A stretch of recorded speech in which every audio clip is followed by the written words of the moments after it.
জাতীয় বিশ্ববিদ্যালয়ের vice chancellor doctor ASM Amanullah তিনি আমাদের সঙ্গে আছেন। হ্যাঁ, আমরা পেয়ে গেছি। একই সঙ্গে বাংলাদেশ নির্বাচন কমিশনের সাবেক ভারপ্রাপ্ত সচিব ডক্টর মোহাম্মদ জকরিয়া তিনিও আছেন নিরাপত্তা বিশ্লেষক ব্রিগেডিয়ার জেনারেল অবসরপ্রাপ্ত ইঞ্জিনিয়ার আলী আহমেদ খান, এবং আমরা দেখতে পাচ্ছি চট্টগ্রাম বিশ্ববিদ্যালয়ের রাজনীতি বিজ্ঞান বিভাগের অধ্যাপক এজিএম নিয়াজউদ্দিন। আপনাদের সবাইকে ধন্যবাদ জানাচ্ছি আমাকে সময়টা দেওয়ার জন্য। আলাপটা শুরু করতে চাই জনাব আবুল কালাম আজাদ মজুমদার আপনাকে দিয়ে। প্রধান উপদেষ্টা আজকে একটা কথা বলেছেন এবং তার বক্তব্যের যে অংশটা আমরা শিরোনাম করেছি, আমরা দেখতে পাচ্ছি বা যে কেউ হয়তো দেখবে এই শিরোনামের কথাটা যদি বাস্তবে প্রতিফলিত হয় তাহলে নির্বাচন নিয়ে বা নির্বাচন পরবর্তী সময়ে কোনো শঙ্কায় আসলে থাকে না। প্রধান উপদেষ্টা বলেছেন যে নির্বাচনের ফল যাই হোক জাতির স্বার্থকে প্রাধান্য দিন। আপনি একেবারে গণ অভ্যুত্থানের মাঠে থেকে ঠিক এখন এই মুহূর্তে রাষ্ট্রের একটা গুরুত্বপূর্ণ দায়িত্ব পালন করছেন।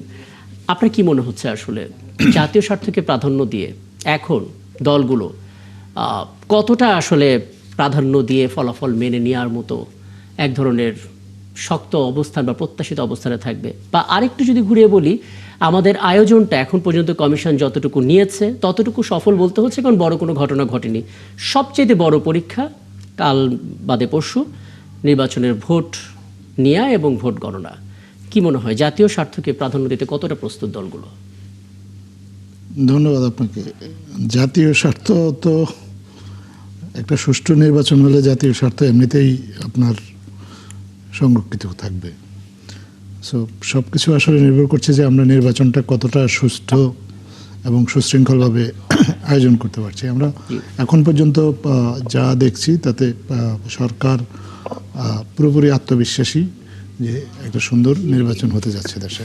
আমরা চারিদিক থেকে যেভাবে খবর পাচ্ছি, আপনি নিজে এখানে একটু আগে একটা খবর দেখিয়েছেন যে বাস ট্রেনে উপচে পড়া ভিড়, ছুটি শুরু হয়েছে, উৎসবের আমেজ অনেকটা ঈদের ছুটির মতো আমেজ নিয়ে মানুষ যাচ্ছে। এই যে মানুষের উৎসাহ উদ্দীপনা, এগুলো খুবই গুরুত্বপূর্ণ একটা বিষয়।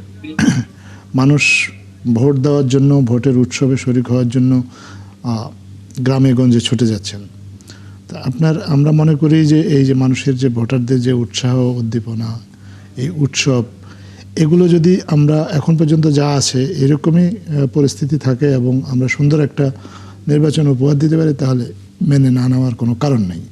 প্রত্যেকেই মেনে নেবে, কারণ যদি মেনে না নেয় তাহলে তারা পরবর্তীতে জনগণের মুখোমুখি হতে তারা সমস্যায় পড়বে। কারণ জনগণের চোখের সামনেই ঘটবে যা ঘটার। নির্বাচন যদি সুন্দর হয়, সুষ্ঠু হয়, মানুষ দেখবে, মিডিয়া দেখবে, আমাদের প্রায় 400 জনের মতো আন্তর্জাতিক অবজারভার আছে তারা দেখবে, হাজার হাজার স্থানীয় অবজারভার আছে তারা দেখবে।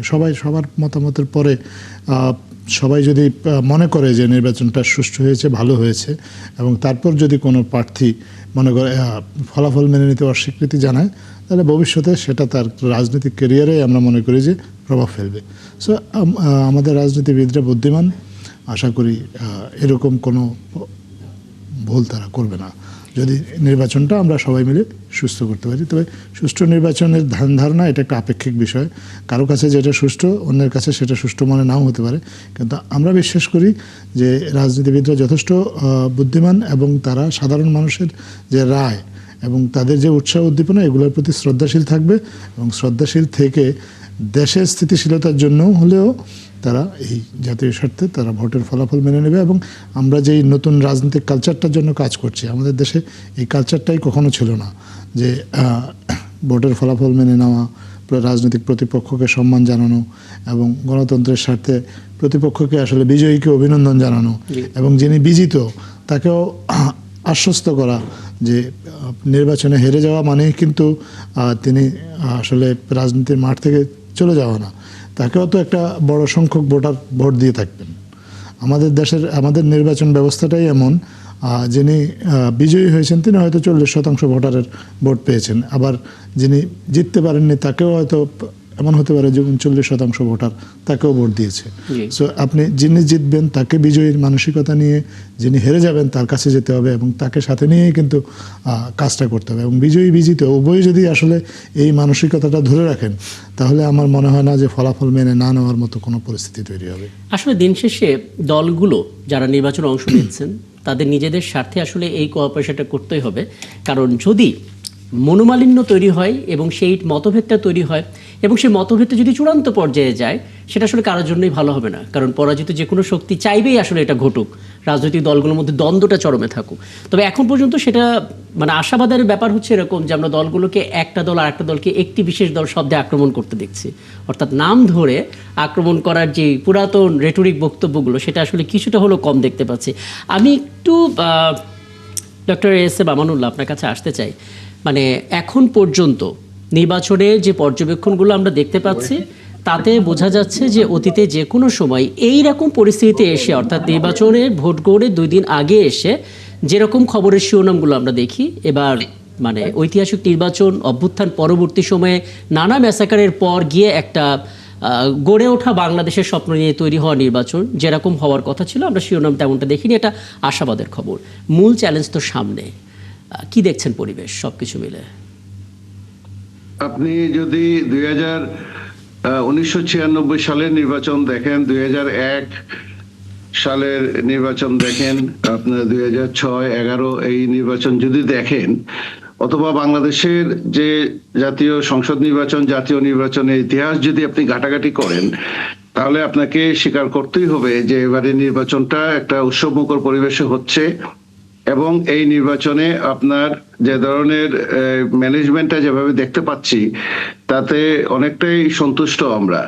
এবং আইন শৃঙ্খলা বাহিনীর উপস্থিতি, প্রায় 10 লক্ষ আইন শৃঙ্খলা রক্ষাকারী বাহিনীর উপস্থিতি এবং কম্পিটিশন যেটা হচ্ছে, প্রায় 51-52টা দল সেখানে অংশগ্রহণ করছে, 2 থেকে 2,500 প্রার্থী, প্রায় 2,500 প্রার্থী অংশগ্রহণ করছেন।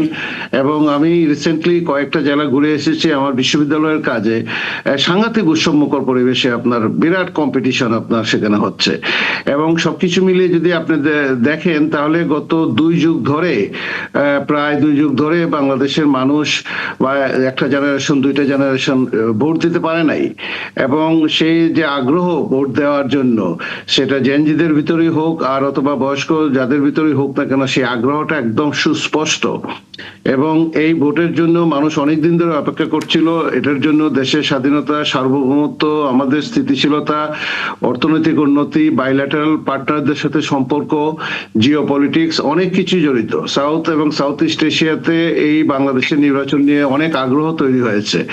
এবং এখানে মিডিয়ার উপস্থিতি যেতটুকু আছে আমরা দেখতে পাচ্ছি, এবং সিভিল সোসাইটির উপস্থিতি, এবং আবুল কালাম আজাদ যেটা বললেন যে আপনার নির্বাচন পর্যবেক্ষণের জন্য যারা আছেন, এটা আপনার অসম্ভব ব্যাপার, একটা খুবই টাফ ব্যাপার হয়ে দাঁড়াবে যে এখানে কেউ কোনো ধরনের কোনো সামান্যতম কারচুপি করতে পারবে বলে আমার মনে হয় না।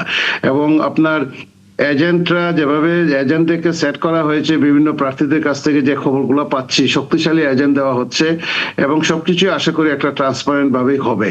এবং এই নির্বাচনে আমরা বাংলাদেশ কোন দিকে যাবে, এবং 24-এর গণ অভ্যুত্থানে আমাদের যে এই 1,500 আমাদের ছেলেমেয়েরা, সন্তানরা যে তাদের যে জীবন উৎসর্গ করলো, এবং আমাদের এত সুন্দর একটা দেশ, 54 বছরে আমরা দেশটাকে ডেভেলপ করতে পারি নাই বিভিন্ন কারণে, সেটা কোন দিকে যাবে সেটা ডিরেকশনটা এই নির্বাচন থেকে আসবে। সেই জন্য আমি মনে করি বাংলাদেশের যে সামনের যে পরশুদিনের যে নির্বাচন হতে যাচ্ছে, সেটা বাংলাদেশের ভাগ্য নির্ধারণ করবে।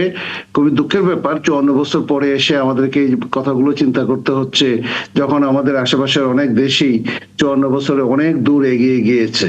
তো আমি ব্যক্তিগতভাবে আমার মাঠ পর্যবেক্ষণ এবং অন্যান্য যে সমস্ত পর্যবেক্ষণ যেগুলো দেখছি, তাতে আমরা সন্তুষ্ট। সহিংসতাও কিন্তু অনেকটা নিয়ন্ত্রণের ভিতরে, যে সন্তুষ্ট। আসলে নির্বাচনের 2 দিন আগে আমরা যখন বলি নির্বাচনের পরিবেশ এখন পর্যন্ত সন্তুষ্ট, তখন একটা বড় আশাবাদ তৈরি হয়। এখন ভোটের দিন এবং ভোট গণনার পরের মানে ওই মুহূর্তটা ইম্পর্টেন্ট। গণভোট নিয়ে কথাটা একটু কম হচ্ছে, সেগুলো নিয়ে একটু আলাপ করার চেষ্টা করবো। আমি একটা বিরতিতে যাচ্ছি, বিরতি থেকে ফিরে এসে জনাব আলী আহমেদ খান আপনার কাছে একটু জানার চেষ্টা করব, কিছু কিছু কেন্দ্র আছে যেটা সত্যিকার অর্থে ভাবাচ্ছে, যেমন সুনামগঞ্জের 70% ভোট কেন্দ্র ঝুঁকিপূর্ণ। এটা আসলে খোদ জেলা প্রশাসন ঘোষণা করেছে। কাজেই সেনাবাহিনী, বিজিবি, পুলিশ সহ সকল আইন শৃঙ্খলা বাহিনী ভোটের দিন খুব সক্রিয় ভূমিকা সেখানে রাখবে বলা হচ্ছে। অন্যান্য কেন্দ্র যেগুলো আছে ঝুঁকিপূর্ণ, সেগুলো নিয়ে আসলে আপনার পরামর্শ একটু জানার চেষ্টা করবো।